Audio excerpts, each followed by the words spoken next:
La communauté des plongeurs endeuillés, aujourd'hui au Cap Ferret.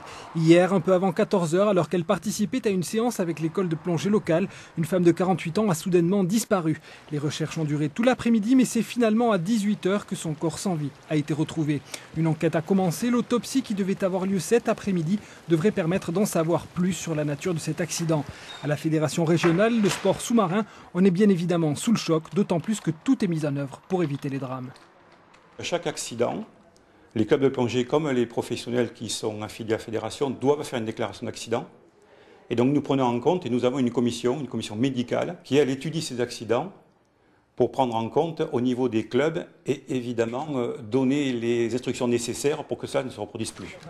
Comme toujours dans pareil cas, les organismes d'encadrement tiennent à rappeler les consignes de sécurité incontournables. Il y en a beaucoup pour la plongée, mais la plus importante est peut-être aussi la plus simple. Le fondamental, c'est d'abord se sentir bien. Et comme je dis souvent, une plongée non faite n'est pas une plongée ratée, mais une plongée reportée. Donc il ne faut pas hésiter tout simplement, comme dirait une certaine publicité, à dire non. Donc il faut plonger dans de très bonnes conditions. Ensuite, faire très attention où on plonge. Donc vous avez un certain nombre de personnes qui connaissent ces lieux, même des clubs de plongée de la fédération, ne pas hésiter à leur téléphoner. Autres paramètres importants, la climatologie du lieu de plongée et une attention toute particulière à porter au coefficient de marée.